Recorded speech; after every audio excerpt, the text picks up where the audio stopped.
We are talking KC Current. I'm rocking the kit, so it was a bit of a giveaway for you all.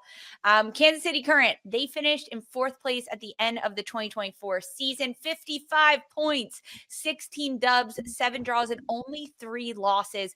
They were tied with Orlando at the end of the season for the best goal differential in the league at 26, and they reached the playoffs after missing out in 2023.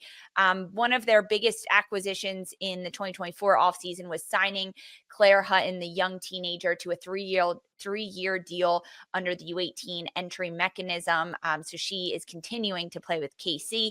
Plus, they rolled out their new home stadium at CPKC Stadium, the first stadium in the world built solely for an NWSL sports team. Plus, KC sold out every single home game, 11,500 fans. They had Temla Chawinga come in and make waves. She became the first player in NWSL history to score 20 goals in a single season. She won the 2024 NWSL Golden Boot and then became the NWSL Most Valuable Player in November of 2024. Congratulations, Darian. You called that one all season. Well, Lisa, who's on the back of that kit? Is it Chawinga?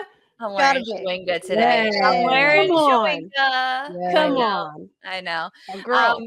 This Kansas City team, though, they were impressive to watch last year. They went on an undefeated streak. Their last 8 matches that they played, winning 6 of them. And they only lost 3 games all year. And it came in a streak in the middle of the season. 3 games in a row that they lost before Vlatko Andonovski helped turn things around.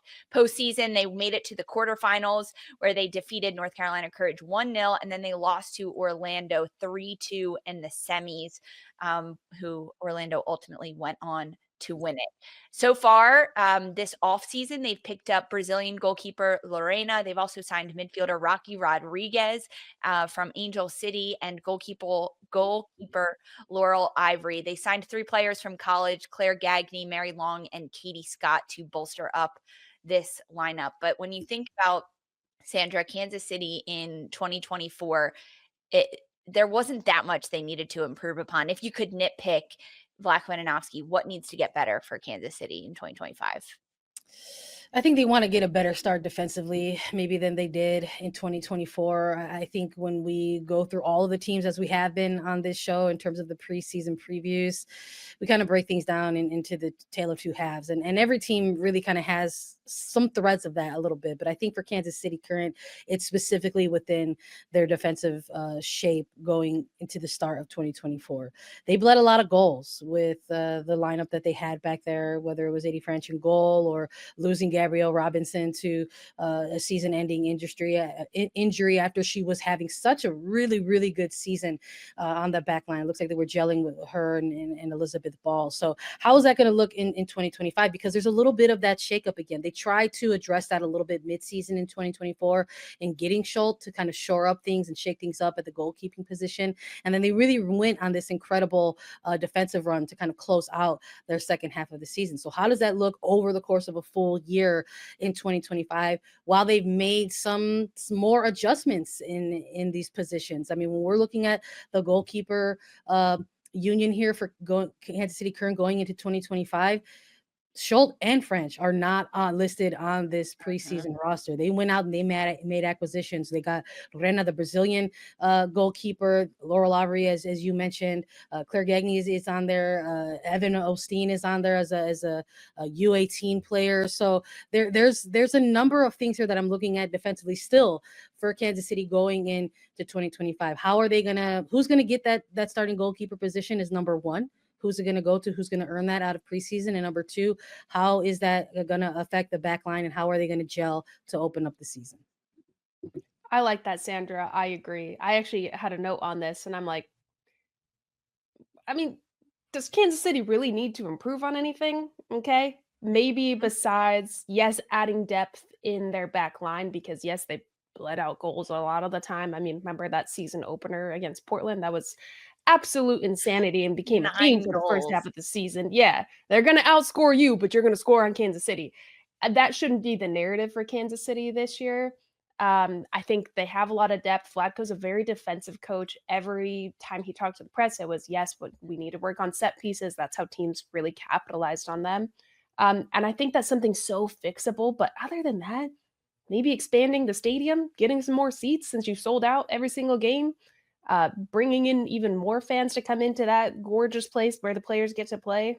I think it's become a fortress. And so, hell, expand it because you guys are leading the way on how an NWSL team should come into the league and have a new specific stadium for themselves. But I still think Kansas City is going to be a team to be feared. I mean, they didn't have to change much from last year into this year. No, I think the only player that I truly and deeply miss is Bia.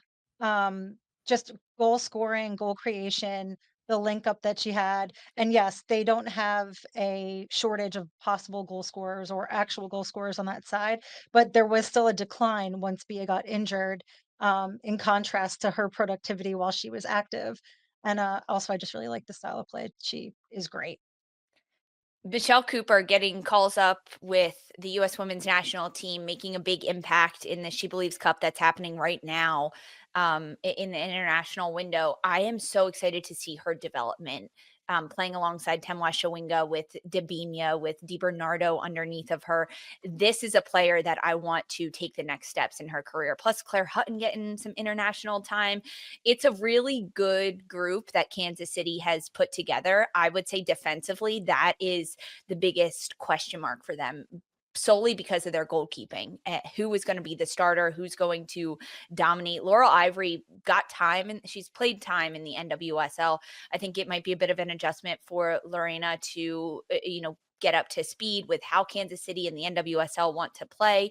So it's going to be a test for them. So I could honestly see Kansas City starting out 2025 the same way they started out 2024, leaking goals, conceding, while also still finding the back of the net, because someone like a Rocky Rodriguez to be brought into the midfield for Vlatko is going to help settle things down, help distribute the ball. She's a veteran leader that is going to get Kansas City over the hump, if there ever is one, in order to kind of push through the entirety of the season. So do we think, guys, that Casey's going to make postseason? Do they have a chance to win? What's going to happen? Any early predictions for the postseason for Kansas City, Christine?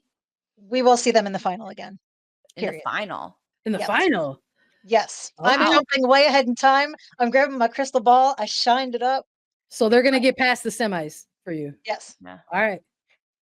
I was gonna say semis. Yeah. Yeah, I'm gonna go with semis. That's where I feel comfortable. I'm happy for them to prove me wrong and make it to the final. But I think everybody's leveled up. Everybody kind of knows Kansas City's game this year. I want to see them. How else can they be dangerous that's not really relying so much on Chawinga? Yes, they have. I want to see these other players shine as well, not just Chawinga, because she was incredible last year. How do we get the best out of Michelle Cooper, out of a Kristen Hamilton, out of a Dabinia?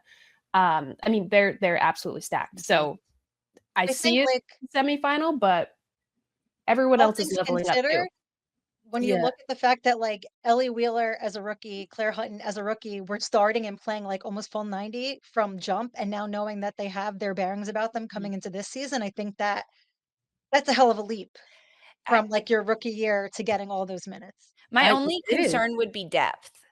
Mhm. If injuries happen, and we saw that happen a bit last year with Kansas City, right? Gabby Robinson, early in the season, she was going to be a defensive stalwart for them.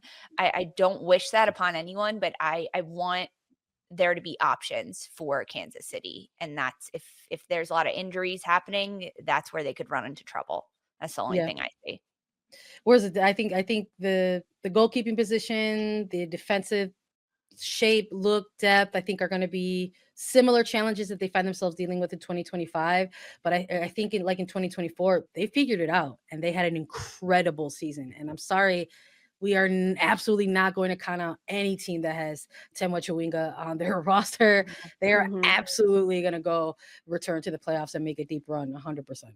I'm so interested to see how opposition defend against her, because they've had an off season to continue to watch tape, see what It happens. don't matter.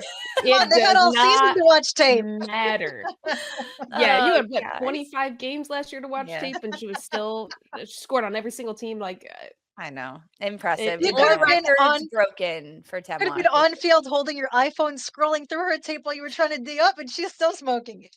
Well, Christine, you said Kansas City's going to win the title. 16% of the poll also says that KC's going to win the title. Only 11% say they're not even going to make the playoffs. 38% say they do, and 33% say it's a deep run. We'll see. All eyes on Kansas City in 2025.